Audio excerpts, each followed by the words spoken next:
I play Ricky Tar, who's the spy who comes back from the very low level spy, the scalp hunter, as they call him, who comes back from Istanbul with information which is beyond his paycheck, pay grade, that there's a mole in the circus.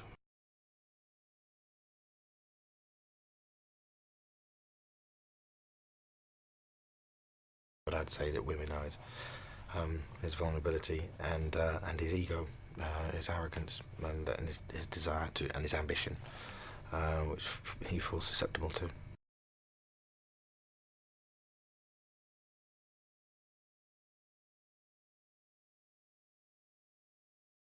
There's despair, desperation. He's going to die, and guilt. He's caused the death of somebody else he actually cares for. He's awakened to that reality.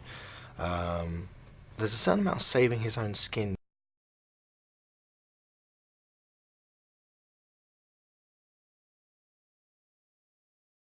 There's something of the actually I don't want to be a part of this, and he tries to show it and put it in George's face, which I found quite interesting. Which to be honest, this the cost. This the juice isn't really worth the squeeze of being part of the circus. So thank you, but you can have that, and I'd rather go to Cambridge and do English if I can.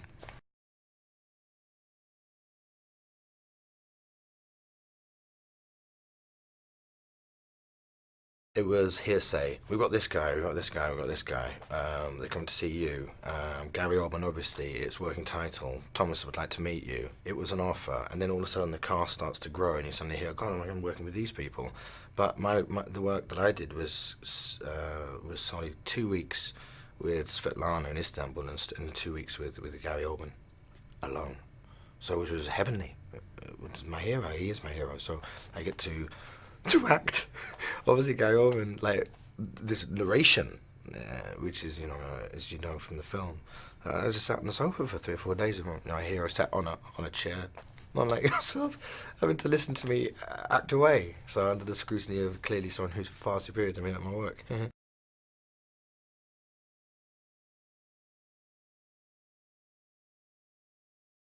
My father's a big. I mean, he's an English Cambridge graduate and went to Downing, and he's got all John le Carre's books, and funny enough, I for whatever reason at a very early age decided to be a sportsman and anything but a reader. So I never read anything of his. But part of the reason why I wanted to do it was to sort of say, make my dad proud.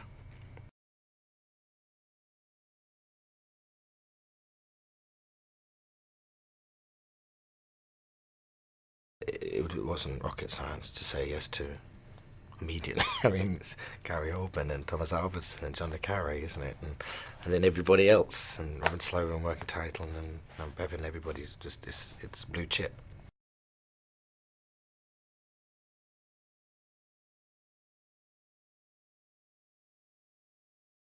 By creating a film which looks period, that in itself is a contemporary film. That's terribly difficult to do, and I think the DOP and Thomas Alverson and all of the crew that worked together in order to produce such a beautiful film which looks period is a very specifically contemporary ability right now. So that's cutting edge to actually make it look period in such and how beautiful that they've done that. As in espionage and grey men and all that sort of stuff, well, that still goes on. I mean, black ops in Afghanistan are still, the way forward probably, rather than having boots on the ground and all that sort of stuff. And wars are still fought dirty and all kinds of things going on still to this day. It's very contemporary. It's just how deep do you want to dig?